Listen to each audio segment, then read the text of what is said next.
코로나가 다시 유행을 하고 있는데요. 예배 자리에 오신 여러분들을 주님의 이름으로 환영하고 또 축복합니다. 우리는 지금까지 요셉에 대한 이야기를 살펴보고 있는데요. 저는 요셉의 인생을 생각을 하면서 이 요셉의 인생이 참 롤러코스터와 같다 하는 생각이 듭니다. 요셉은 애굽에서 종살이를 할 때 하나님이 함께 하심으로 이 보디발의 집을 책임지는 높은 자리까지 올라갔다가 이 보디발의 아내의 유혹으로 다시 감옥에 갇히는 신세가 되었습니다. 그런데 이 같은 요셉의 상승과 하강이 어찌나 분명했던지 성경은 그 후에라는 말로 요셉의 상승과 하강을 분명하게 구분을 하고 있습니다. 저희가 지난주에 살펴보았습니다. 그리고 요셉이 애굽에서 옥살이를 할 때에도 하나님이 함께 하심으로 또 감옥의 총무가 되는 높은 자리로 올라갔는데요. 그러나 그 이후에 다시 요셉은 그 술 맡은 관원장이 요셉을 기억하지 못하는 바람에 감옥에서 잊혀진 신세가 되었습니다. 그런데 이때에도 이 요셉의 상승과 하강이 어찌나 분명했던지 성경이 다시 한번 그 후에라는 말로 요셉의 상승과 하강을 구분을 합니다. 이것도 저희가 지난주에 함께 살펴보았습니다. 여러분, 그런데 성경은 다시 한번 그 후에라는 말로 오늘 본문을 시작하는데요. 창세기 41장 1절에서요. 만 2년 후에라는 말의 표시를 한번 해보겠습니다. 만 2년 후에 이렇게 오늘 본문 시작하는데 여기 표시를 한번 해보겠습니다. 이것은 요셉이 만 2년 후에 다시 상승을 경험했다 이런 의미인데요. 그래서 오늘은 집을 책임지는 사람 요셉이라는 제목으로 이 요셉의 상승을 세 가지로 우리가 함께 생각을 해보겠습니다. 자, 주보 3면의 말씀 노트 첫 번째입니다. 요셉의 첫 번째 상승은 바로의 꿈으로 시작을 하는데요. 첫째 옆에다가 바로의 꿈이라고 한번 적어보겠습니다. 바로의 꿈 이렇게 한번 적어보겠습니다. 우리가 읽은 오늘 본문은 바로의 꿈으로 또 시작을 하는데요. 먼저 1절부터 4절을 같이 한번 읽어보겠습니다. 1절부터 4절을 같이 읽겠습니다. 시작. 만 2년 후에 바로가 꿈을 꾼즉 자기가 나일 강가에서 서 있는데 보니 아름답고 살찐 7 암소가 강가에서 올라와 갈밭에서 뜯어먹고 그 뒤에 또 흉하고 파리한 다른 7 암소가 나일 강가에서 올라와 그 소와 함께 나일 강가에 서 있더니 그 흉하고 파리한 소가 그 아름답고 살찐 7 소를 먹은지라 바로가 곧 깨었다가 술 맡은 관원이 요셉을 잊은 지 만 2년이 되었을 때 바로가 꿈을 꾸었습니다. 근데 바로는 꿈에서 아름답고 살찐 7 암소가 나일강으로 올라와서 풀을 뜯어먹는 꿈을 꾸었습니다. 그리고 그 후에 흉하고 파리한 다른 7 암소가 나일강으로 다시 올라와서 아름답고 살찐 7 암소를 잡아먹는 꿈도 꾸었습니다. 여러분 2절을 다시 한번 보셔요. 2절을 보시면 아름답고 살찐 7 암소에 대한 꿈인데요. 이 아름답고 살찐 7 암소에 대한 꿈이 보라는 말로 시작을 합니다. 우리말 성경은 보니 이렇게 시작을 하는데요. 원문에서는 보라 이렇게 되어 있습니다. 보라는 말로 시작을 합니다. 3절도 한번 보십시오. 3절은 흉하고 파리한 7 암소에 대한 꿈인데요. 이 흉하고 파리한 7 암소에 대한 꿈도 원문에서는 보라 하는 말로 시작을 합니다. 우리말 성경은 보라 하는 말을 생략했지만 원문에서는 3절도 보라 이런 말로 시작을 합니다. 그런데 여기에 사용된 이 보라 하는 말은요. 매우 고조된 감정을 표현할 때 사용하는 히브리 용법입니다. 바로가 꿈에서 아름답고 살찐 7 암소가 나일강에서 풀을 뜯어먹는 것을 보고 깜짝 놀랐던 것입니다.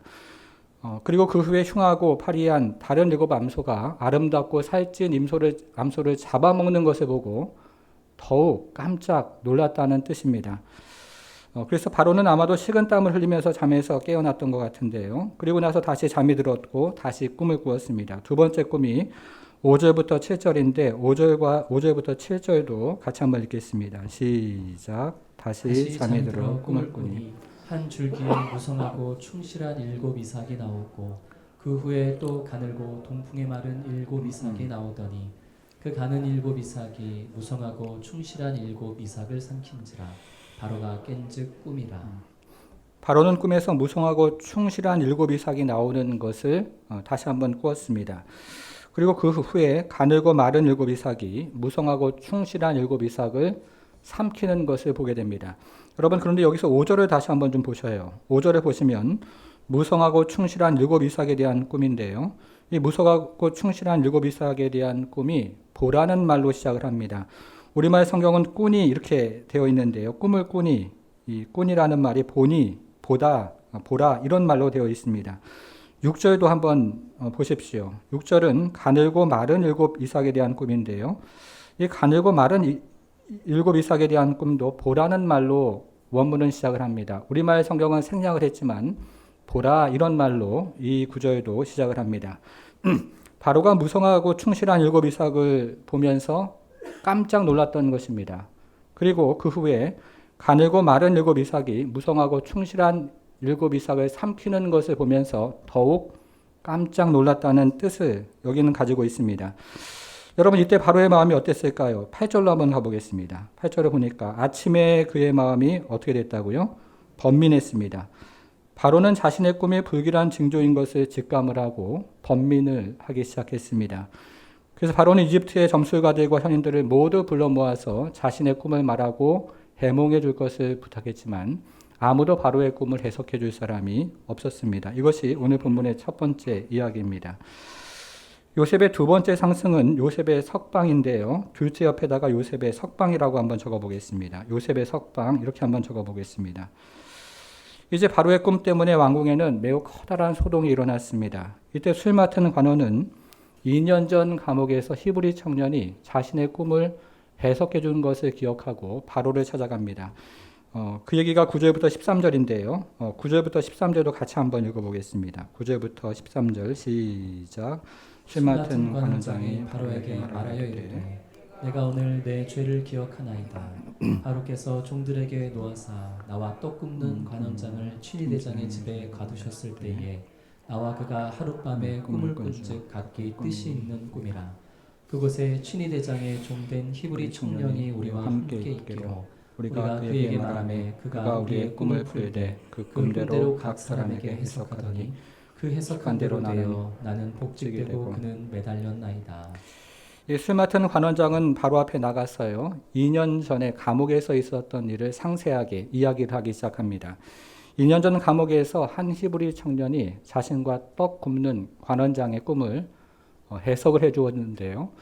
이 히브리 청년의 말대로 자신은 복직이 되고 떡 굽는 관원장은 나무에 매달렸다 하는 말을 했습니다. 그래서 바로는 이제 사람을 보내서요. 요셉을 감옥에서 불러냅니다. 14절이죠. 이에 바로가 사람을 보내어 요셉을 부르매 그들이 급히 그를 오게 해서 내놓은지라. 여러분 이것이 오늘 본문에서 이야기하는 요셉의 두 번째 상승입니다. 요셉이 석방이 된 것입니다. 자, 요셉의 세 번째 상승은 요셉의 해몽인데요. 주보의 셋째 옆에다가는 요셉의 해몽이라고 적어보겠습니다. 이제 요셉은 바로 앞에서 바로의 꿈을 해석을 하기 시작합니다. 그 내용이 25절 이하에 쭉 나와 있는데요. 25절부터 27절까지만 읽어보겠습니다. 25절부터 27절까지 함께 읽어보겠습니다. 시작. 요셉이 바로에게 아뢰되 바로의 꿈은 하나라. 하나님이 그가 하실 일을 바로에게 보이심이니이다. 일곱 좋은 암소는 일곱 해요. 일곱 좋은 이삭도 일곱 해니 그 꿈은 하나라. 그 후에 올라온 파리하고 흉한 일곱 소는 7년이요. 동풍에 말라 속이 빈 일곱 이삭도 일곱 해 흉년이니. 좋은 일곱 소와 좋은 일곱 이삭은 일곱 해를 상징하는 것인데 이것은 일곱 해의 풍년을 의미한다고 지금 요셉은 해석을 했습니다. 그리고 그 후에 올라온 흉한 일곱 소와 흉한 일곱 이삭도 7년을 상징하는 것인데요. 이것은 그 후에 이어지는 일곱 해의 흉년을 의미하는 것이라고 또 요셉은 해석을 했습니다. 그런데 이 흉한 소와 흉한 이삭이 좋은 소와 좋은 이삭을 잡아먹는다 하는 것은 흉년이 너무 심해가지고요. 그 앞에 들었던 기근을 기억하지 못한다 하는 의미로 또 요셉은 해석을 했습니다. 여러분 이것은 당시 상황에 비춰보면 매우 이례적인 일인데요. 이 당시 이집트는 강수량에 의존해서 농사를 지은 나라가 아니고 나일강에 의지를 해서 농사를 지은 나라였기 때문에 이집트가 장기간 동안에 가뭄에 시달린다고 하는 것은 매우 이례적인 일이었습니다. 그래서 요셉은 기근에 대한 해결책을 제시를 합니다. 그 내용이 이제 그 다음에 33절부터 36절에 나오는데요. 요셉은 두 가지로 크게 이 기근에 대한 해결책을 제시를 합니다. 첫째는 인재를 중용하라는 제안입니다. 명철하고 지혜 있는 사람을 써서 이제 애굽을 다스리십시오라는 제안을 하고 있습니다. 두 번째는 국가 정책에 대한 제안이었습니다. 이 일을 주관하는 장관을 세우고 또 이를 감독하는 지역 감독관을 세우라고 이야기를 하고요. 그리고 이것을 주관하면서 이제 국가가 배급제를 시행하라고 그렇게 제안을 했습니다. 이와 같은 해결책을 들은 바로의 반응이 굉장히 좀 흥미로운데요. 38절과 39절에 보니까요. 바로가 그의 신하들에게 이르되 이와 같이 하나님의 영에 감동된 사람을 우리가 어찌 찾을 수 있으리요 하고 요셉에게 이르되 하나님이 이 모든 것을 내게 보이셨으니 너와 같이 명철하고 지혜 있는 자가 없도다. 이렇게 이야기를 합니다. 저는 이 구절을 읽으면서 바로도 참으로 대단한 사람이다 하는 생각을 하게 되었는데요. 바로는 요셉 안에 있었던 하나님의 영에 대해서 깨달았던 모양입니다. 바로는 꿈을 해석하고 해결책을 제시하는 이 요셉의 비범한 능력을 보면서 그것이 요셉의 능력만이 아니라 그 안에 있는 하나님의 영 때문이라고 생각을 했던 모양입니다. 그래서 바로는 이제 요셉을 애굽의 총리로 임명하는데 그것이 40절에 있습니다. 여러분 40절을 한번 보십시오. 그래서 어떻게 시작을 합니까? 너는 내 집을 다스리라. 이렇게 시작을 합니다. 여러분 우리는 지금까지 요셉의 상승에 대해서 함께 살펴보았습니다. 지금까지 살펴본 요셉의 상승을 잠시 정리를 해보면요. 첫 번째 상승은 바로의 꿈으로 시작을 했고요. 두 번째 상승은 요셉의 석방이었습니다. 그리고 세 번째 상승은 요셉의 해몽이었는데요. 이와 같은 세 가지 상승의 과정을 거쳐서 이제 요셉은 애굽의 총리가 되었습니다. 그래서 40절은 상승의 꼭지점이다 이렇게 생각해 볼 수가 있는데 여러분 40절의 표시를 한번 해보겠습니다. 40절의 표시를 한번 해보셔요. 여러분 오늘 본문은 어떤 말로 시작을 했습니까? 1절로 한번 가보겠습니다. 41장 1절로 한번 가보겠습니다. 어떤 말로 시작을 합니까? 만 2년 후에 이렇게 시작을 했죠. 그럼 오늘 본문은 실제적으로 어떤 말로 마무리가 됩니까? 자, 40절로 다시 가보겠습니다. 40절. 우리가 조금 전에 살펴보았는데요. 너는 내 집을 다스리라 이런 말로 마무리가 됩니다. 그 이후에는 그것을 설명하는 내용이기 때문에 이 40절이 마무리와 같은 구절인데요. 이렇게 생각을 하면 만 2년 후에 요셉은 바로의 집을 다스리는 애굽의 총리가 되었다 하는 것이 오늘 본문의 내용이라고 할 수 있습니다. 그래서 오늘 본문은요. 만 2년 후에 요셉이 높이 상승을 했다 하는 의미를 가지고 있습니다. 요셉의 상승에 대한 내용을 오늘 본문이 이야기를 하고 있다는 뜻입니다. 여러분 우리는 지금까지 요셉의 이야기를 3주에 걸쳐서 살펴보고 있는데요. 우리가 지금까지 살펴본 요셉의 이야기를 이제 요셉의 집이라는 제목을 가지고 적용을 한번 해보겠습니다. 자, 창세기 37장으로 한번 가보겠습니다. 창세기 37장으로 성경을 앞으로 넘겨서요. 여러분 기억을 하실 겁니다. 성경을 앞으로 넘겨서 창세기 37장으로 한번 가보셔요. 자, 우리가 3주 전에 살펴본 이 창세기 37장은 한마디로 이야기하면 가나안에서의 요셉의 이야기 이렇게 요약을 할 수가 있습니다. 그렇죠? 가나안에서 형들의 미움과 시기를 받아서 구덩이에 들어가고 또 애굽으로 팔려간 요셉의 이야기입니다. 여러분 그런데 우리는 이 이야기를 살펴볼 때 여기서 세 가지 하나님의 섭리적인 사건을 함께 생각해 보았습니다. 첫 번째, 여러분 기억이 나실 겁니다. 시간의 섭리였습니다. 요셉이 세겜에서 방황을 하면서 섭리적인 시간을 허비를 하는 바람에 요셉은 도단에서 바로 그때 그 장소를 지나가는 미디안 사람들에게 팔려서 애굽으로 가게 되었습니다. 이것이 여기 나와 있는 시간적인 섭리였습니다. 자, 두 번째는 상황의 섭리였습니다. 형들이 저 멀리서 오는 요셉을 보고서요. 요셉이 다가오자 채석옷을 벗기고 구덩이에 집어 던졌는데요. 그 구덩이의 상태가 어땠습니까? 그 구덩이가 비어 있었고 그리고 그 구덩이 안에는 물이 없었습니다. 이것이 두 번째 상황의 섭리였습니다. 자, 세 번째는 마음의 섭리였습니다. 요셉은 장자권을 의미하는 채색 옷을 입고 있었는데요. 이 장자권을 의미하는 채색 옷을 입고 있는 요셉을 장자인 루벤이 구출을 해주고 그리고 마침 그때 미디안 상인들이 그곳을 지나가는 것을 보면서 이 미디안 상인들에게 요셉을 팔아야겠다는 생각이 유다에게 떠올랐던 것은 마음의 섭리라고 말씀해 주셨습니다. 이렇게 세 가지 섭리가 이 본문에는 등장을 합니다. 여러분 그래서 가나안에서의 요셉의 이야기는요. 요셉에 대한 이야기가 아니고 하나님의 섭리에 관한 이야기라고 할 수 있습니다. 우리는 요셉의 이야기를 읽으면서 이 이야기가 워낙 재미도 있고요. 또 흥미롭기 때문에 요셉 개인의 이야기로 우리가 이 이야기를 읽지만 이 요셉의 이야기, 특별히 가나안에서 요셉의 이야기는 요셉에 대한 이야기가 아니고 하나님의 섭리에 관한 이야기다. 이렇게 우리가 이해를 하는 것이 옳습니다. 여러분, 그러면 애굽에서의 요셉의 이야기는 또 어떻습니까? 애굽에서의 요셉의 이야기도 세 가지 섭리적인 사건이 이 안에 나옵니다. 자, 첫 번째는 시간의 섭리인데요. 41장 1절로 한번 가보겠습니다. 41장 1절로 가보겠습니다. 자, 우리가 표시를 했는데요. 어떤 말로 시작을 했습니까? 만 2년 후에 바로가 꿈을 꾼 중 이렇게 시작을 하는데요. 술 맡은 관원장이 요셉을 기억하지 못하고 요셉의 억울한 옥살이가 만 2년이나 지속이 되었다는 의미입니다. 여러분, 그런데 만일에요. 술 맡은 관원장이 요셉을 바로 기억을 해서 바로 감옥에서 나왔다면 요셉은 어떻게 되었을까요? 만일에 술 맡은 관원장이 바로 요셉을 기억해서 바로 감옥에서 나왔다면 요셉은 바로 어디입니까? 보디발의 집으로 복귀를 했거나 아니면 아버지의 집으로 돌아갔을 것 같습니다. 그러면 요셉이 바로 앞에 서지도 못했을 것이고 또 총리가 되는 기회도 없었을 것입니다. 그래서 여기 나오는 만 2년이라는 말이 시간의 섭리를 의미한다고 할 수 있습니다. 자, 두 번째는 상황의 섭리입니다. 자, 이번에는요, 39장 20절로 한번 가보겠습니다. 20절 한번 가보셔요. 39장입니다. 39장 20절. 이에 요셉의 주인이 그를 잡아오게 가더니, 그 다음 뭐라고 되어 있습니까? 그 옥은 왕의 죄수를 가두는 곳이었더라.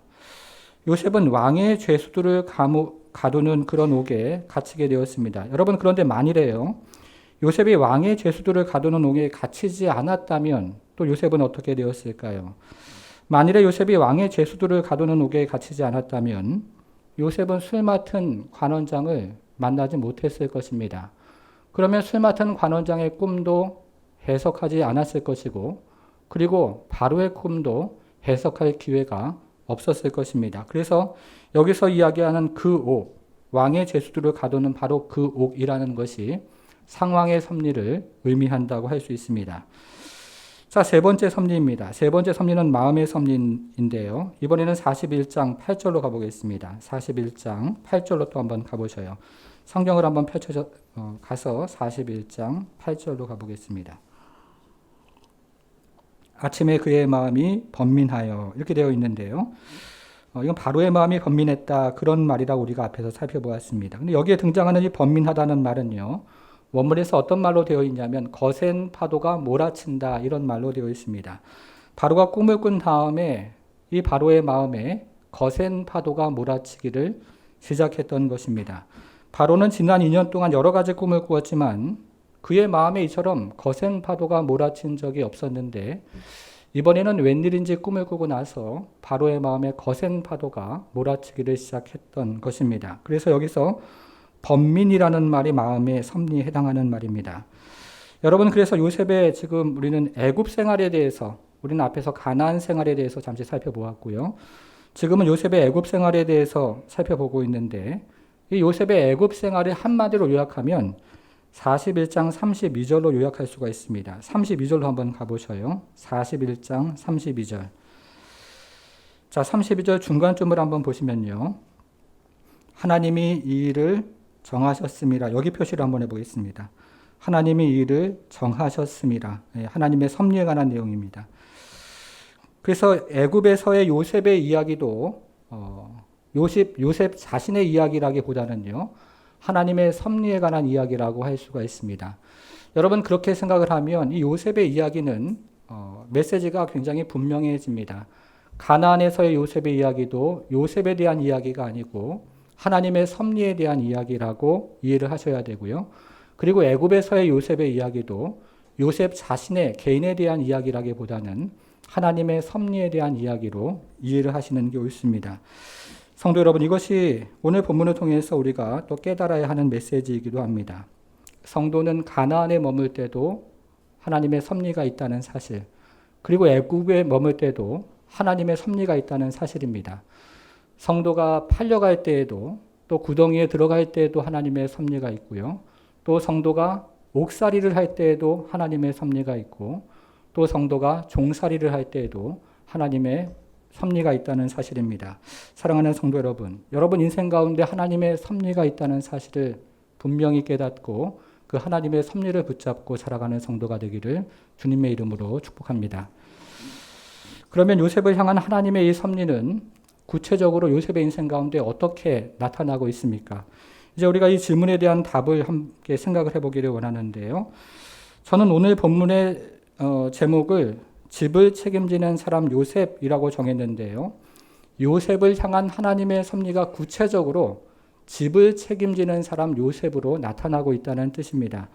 그래서 지금부터 저는 집을 책임지는 사람 요셉 이런 제목으로 요셉에 대해서 또 하나씩 한번 생각을 해보겠습니다. 요셉이 첫 번째로 책임졌던 집은요, 39장 5절에 나와 있습니다. 자, 또 성경을 앞으로 가서요, 39장 5절로 가보겠습니다. 뭐 성경을 지금 여러 군데를 찾는데 여러분 성경을 한번 찾아보셔요. 앞에 화면에도 나오지만 여러분 가지고 있는 성경을 한번 찾아보십시오. 39장 5절 보니까요. 그가 요셉에게 자기의 집과 그의 모든 소유물을 주관하게 한 때부터 여호와께서 요셉을 위하여 한번 그 다음 한번 보셔요. 그 애굽 사람의 집, 여기 표시를 한번 해보겠습니다. 그 애굽 사람의 집에 복을 내리심으로. 여러분 여기서 이야기하는 그 애굽 사람의 집이 누구의 집을 말하고 있습니까? 보디발의 집이죠. 여기서 말하고 있는 그 애굽 사람의 집은 보디발의 집을 말하고 있습니다. 그래서 이것은 요셉이 보디발의 집을 책임지는 사람이 되었다 이런 의미를 가지고 있는 것입니다. 그렇죠?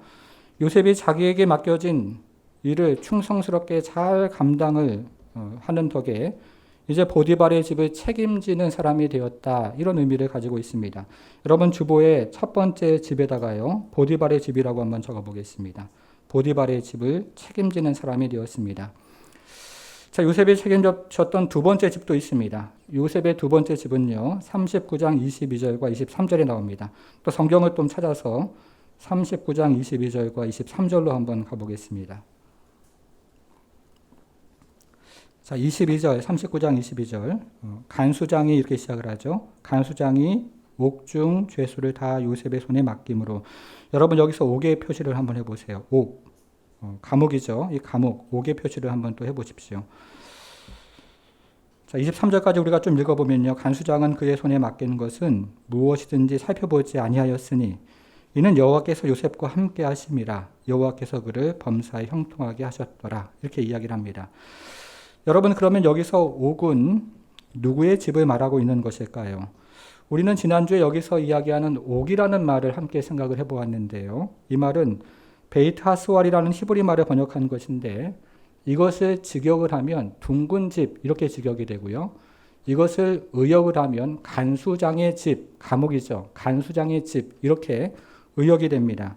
그래서 이것은 요셉이 간수장의 집을 책임지는 사람이 되었다 이런 의미를 가지고 있는 것입니다. 요셉이 그곳에서도 성실하게 사람들을 섬기고 책임감 있게 일을 하니까 이번에는 간수장의 집을 책임지는 사람이 되었던 것입니다. 자, 두 번째 집 옆에다가는 간수장의 집이라고 적어보겠습니다. 간수장의 집을 책임지는 사람이 되었습니다. 자, 요셉의 세 번째 집입니다. 요셉이 책임졌던 세 번째 집은요, 41장 40절에 나옵니다. 자, 성경을 또 41장 40절로 가보겠습니다. 41장 40절. 너는 내 집을 다스리라 이렇게 얘기합니다.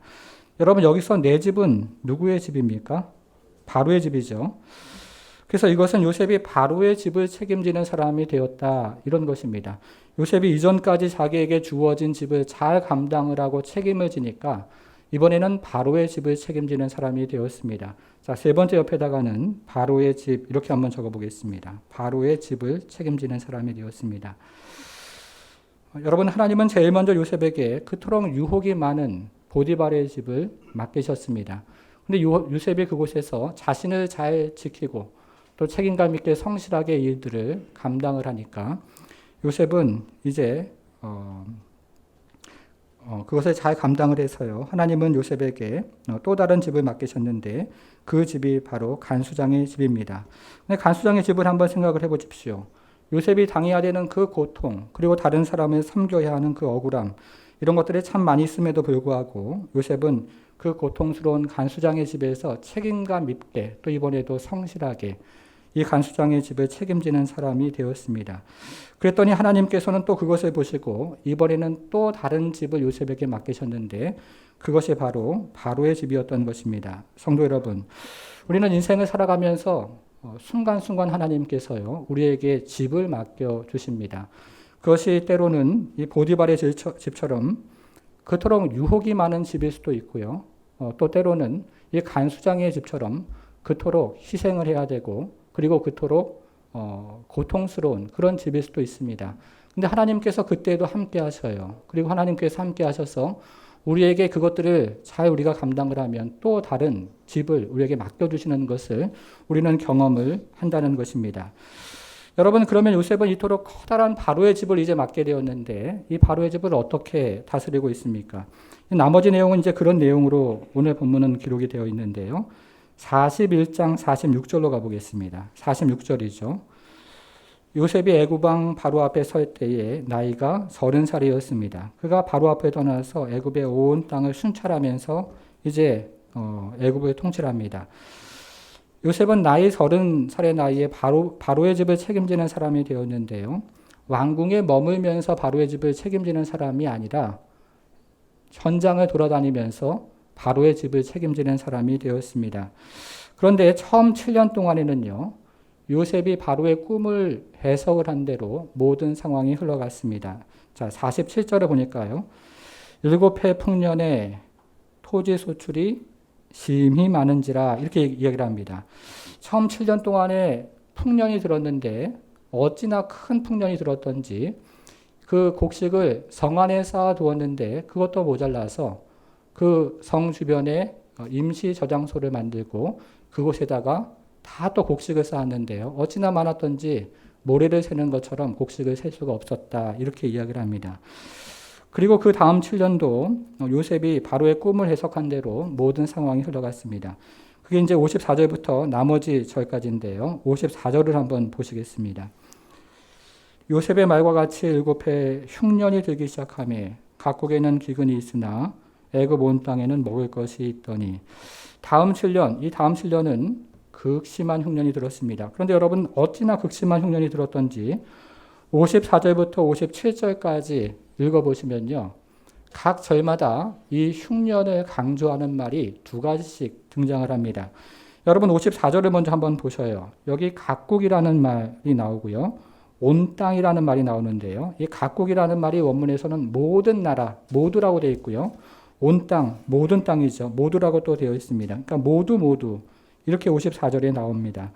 55절도 마찬가지인데요. 55절에 보니까 온이라는 말이 나오고요. 또 모든이라는 말이 나옵니다. 여러분 지금 찾고 계시죠? 네. 56절도 보시면 또 56절도 같은 말이 반복이 되는데 온이라는 말이 또 나오고 또 모든이라는 말이 또 나옵니다. 그리고 마지막 57절도 한번 보셔요. 57절 보니까 각국 또 나오죠. 그리고 온 땅, 온이라는 말이 또 나옵니다. 이처럼 우리가 지금까지 살펴본 말들은요. 원문에서 모두 같은 말로 되어 있는데요. 각 절마다 두 개씩 등장을 합니다. 뭘 의미합니까? 기근이 굉장히 심하게 들었다 하는 것을 의미하고 있습니다. 그래서 애굽에 있는 모든 백성들과 또 이 땅에 있는 주변에 있는 모든 백성들이 요셉을 찾아왔다 하는 것이 이 본문의 내용이라고 할 수 있습니다. 그래서 요셉은 세상을 구원하는 사람이 되었다 하는 것이 오늘 본문의 마지막 메시지가 됩니다. 여러분 그런데 저는 오늘 본문에서 이 7년 흉년과 7년 풍년 사이에 어떤 이야기가 있는지를 마지막으로 함께 살펴보기를 원합니다. 7년의 흉년과 7년의 흉년 사이에 굉장히 중요한 이야기가 한 가지 나오는데요. 거기에는 요셉의 네 번째 집에 대한 이야기가 나옵니다. 자, 그것이 50절부터 52절인데요. 자, 이번에는 50절부터 52절을 좀 주의를 집중해서 또 같이 한번 좀 읽어보겠습니다. 시작. 흉년이 들기 전에 요셉에게 두 아들이 나되 곧 오네 제사장 보디베라의 딸 아스낫이 그에게서 낳은지라. 요셉이 그의 장남의 이름을 므낫세라 하였으니 하나님이 내게 내 모든 고난과 내 아버지의 온 집 일을 잊어버리게 하셨다 하미요. 차남의 이름을 에브라임이라 하였으니 하나님이 나를 내가 수고한 땅에서 번성하게 하셨다 함이었더라. 그 앞에 있는 내용을 우리가 잠시 좀 읽어보면요. 바로는 이 요셉의 그 직분에 맞게 신분을 상승을 시키고 있습니다. 그래서 요셉의 이름을 애굽식으로 바꾸고 그리고 당대의 엘리트 귀족이었던 온의 제사장 보디베라의 딸 아스납과 결혼을 시킵니다. 그래서 요셉은 애굽 여인과 결혼해서 두 아들을 낳게 됩니다. 여러분 그런데요. 이 첫째 아들의 이름이 무엇입니까? 므낫세죠. 히브리식 이름입니다. 애굽식 이름이 아니고요. 히브리 이름입니다. 둘째 아들의 이름은 무엇입니까? 에브라임이죠. 이것도 애굽의 이름이 아니라 히브리식 이름을 지어주었습니다. 여러분 이것은 요셉이 믿음의 가정을 세웠다 하는 뜻입니다. 이방 민족 가운데 살고 있었지만 요셉은 믿음으로 자녀를 가리켰고 믿음으로 이름을 지어주었고 또 믿음으로 자녀를 양육하고 있다 이런 뜻을 가지고 있습니다. 여러분 주보의 네 번째 집 옆에다가는요 요셉의 집이라고 적어보겠습니다. 요셉의 집 이렇게 한번 적어보겠습니다. 여러분 그런데 저는 오늘 본문에 나오는 이 요셉의 이야기를 묵상하면서 하나님께서 요셉에게 시간이 지나면 지날수록 중요한 집을 맡겨주셨다 하는 생각을 하게 되었습니다. 처음에는 보디발의 집을 책임지는 사람이 되게 하셨고요. 그 다음에는 왕의 죄수들이 중요한 사람들이 모이는 그 간수장의 집을 책임지는 사람이 되게 하셨습니다. 이것들을 잘 감당하니까 또 하나님은 요셉을 바로의 집을 책임지는 사람이 되게 하셨다가 마지막 오늘 본문에 나오는 이야기는 요셉 자신의 집을 책임지는 사람이 되게 하셨다는 것입니다. 여러분 그러면 요셉이 자신의 집을 책임지는 것이 이 시점에서 왜 중요하겠습니까? 우리가 생각하기에는 바로의 집처럼 크고 전체 국가를 관장하는 그 자리가 더 중요할 것 같은데요. 이렇게 작은 자신의 집, 요셉의 집을 책임지는 것이 왜 더 중요하다고 할 수 있을까요? 우리는 다음 주부터 이제 창세기의 마지막 내용을 함께 살펴볼 텐데요. 이 창세기의 마지막 내용을 한마디로 요약을 한다면 저는 요셉의 집이다 이렇게 요약을 하겠습니다. 창세기 42장부터 창세기 47장에는 이게 그토록 그동안 가나안에서 미워하고 시기했던 형들과 요셉이 애굽에서 화해를 하면서 여기서 이스라엘의 초석이 되는 그런 내용들이 이 안에 등장을 하고 있습니다. 그래서 창세기 48장에는 요셉의 두 아들, 오늘 우리가 본문에 살펴보았던 므낫세 에브라임이 이스라엘의 두 지파의 조상으로 축복을 받는 이야기가 나옵니다. 그리고 49장에서는 나머지 요셉의 형제들이 이스라엘의 다른 지파들의 조상으로 축복을 받는 이야기가 나옵니다. 그래서 우리가 다음 주부터 살펴보는 요셉의 내용은요. 요셉의 집에 대한 내용이라고 할 수 있는데요. 요셉의 집을 통해서 이스라엘이 어떻게 형성이 되었고 그리고 요셉의 집을 통해서 하나님 나라가 어떻게 이루어졌는가를 이야기하는 성경의 굉장히 중요한 내용이라고 할 수가 있습니다. 교회가 이 땅에 등장하기 전에 이 요셉의 집이 하나님의 구원의 역사, 구속사의 중심에 있었다 하는 것을 보여주는 굉장히 중요한 이야기입니다. 여러분 그래서 요셉의 집은요. 첫 번째 집도 참 중요하고 두 번째 간수장의 집도 참 중요하고 세 번째 바로의 집도 참 중요하지만 요셉의 마지막 집, 요셉의 가정, 요셉의 집이 가장 중요한 집이었다 하는 것을 오늘 본문은 이야기를 하고 있는 것입니다. 성도 여러분, 여러분들이 속해 있는 집이 이처럼 중요하다는 사실을 알고 계십니까? 여러분들의 집을 통해서 이스라엘이 형성된다는 사실을 알고 계십니까? 또 여러분들의 집을 통해서 하나님의 나라가 이루어지고 있다는 사실을 깨닫고 계십니까? 또 여러분 집 안에서 에브라임과 므낫세가 자라가고 있다는 사실을 알고 계십니까? 성도 여러분, 믿음의 부모들이 가지고 있는 가장 큰 오해 그리고 실수 중에 하나는 우리 집에 있는 아이, 그 아이가 하나님의 아이가 아니라 내 아이라고 생각을 하는 것입니다. 심지어 이 아이는 하나님의 아이다 이렇게 고백하는 부모들도 실제적으로는요. 우리가 가정 안에서 내 아이로 키우는 경우가 많다는 것입니다. 그 증거가 무엇이냐면 집에서요. 하나님의 말씀을 아이들에게 가르치질 않아요. 우리가 이 땅을 살아가면서 아이들에게 중요하다고 생각하는 것을 가르치는데요. 그래서 학원 보내서 수학도 가르치고 또 영어도 가르치고 심지어는 과외 활동도 가르칩니다. 그런데 가장 중요한 하나님의 말씀을 잘 가르치질 않습니다. 그래서 아이들이 중학생이 되고 고등학생이 되면 집에서 감당이 잘 되지가 않는 것입니다. 제가 그래서 신방을 다닐 때마다 젊은 부부들에게 하는 말, 동일하게 하는 말이요. 가정에서 하나님의 말씀을 가르치셔야 합니다. 라고 이야기를 하는 것입니다. 사랑하는 성도 여러분, 저는 여러분들이 여러분들의 집이 얼마나 중요한 집인지를 오늘 본문을 통해서 깨닫기를 원합니다.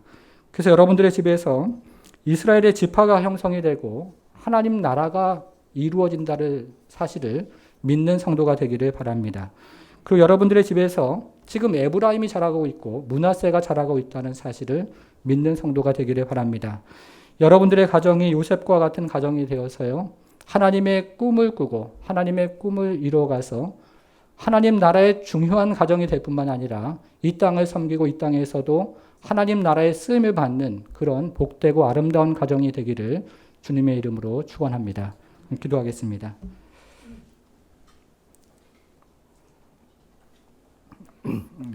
사랑하는 성도 여러분, 하나님의 말씀을 가지고 있는 가정은요, 결코 어긋나지 않습니다. 말씀으로 자라는 아이들은 결코 어긋나지 않는 것입니다. 하나님의 말씀으로 자라는 아이들은 하나님의 사람으로 자라가는데요. 우리가 아이들을 생각할 때 아이들이 아직 어리기 때문에 하나님의 말씀을 잘 못 알아듣는 거 아닌가 하는 생각을 하지만 아이들이 말씀을 알아듣고 또 세상을 알아가면 그때는 너무 늦은 때입니다.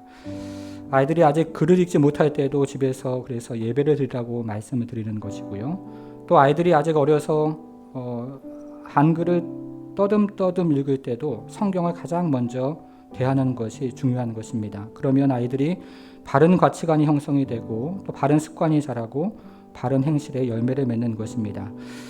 여러분, 가장의 가장 중요한 책임이 무엇일까요? 가장의 가장 중요한 책임은 가정에 돈을 많이 벌어오는 것이 아니라 믿음의 가장이 되어주시는 것입니다. 아내의 가장 중요한 책임은 또 무엇입니까? 살림만 잘하는 것이 아니라요, 자녀들에게 말씀을 가르치는 것입니다. 그래야 우리의 자녀들이 교회에서도 일꾼이 될 뿐만 아니라 이 땅, 이 사회에서도 하나님 나라에 쓰임받는 귀한 일꾼이 되는 것입니다. 오늘은 내가 믿음의 가장이 되고 말씀을 가르치는 부모가 될 것을 잠시 결단을 하면서요, 우리의 자녀들이 므낫세와 에브라임으로 자라갈 것을 꿈꾸면서 함께 잠시 기도하기를 바랍니다. 기도하겠습니다. 하나님 아버지, 하나님 아버지,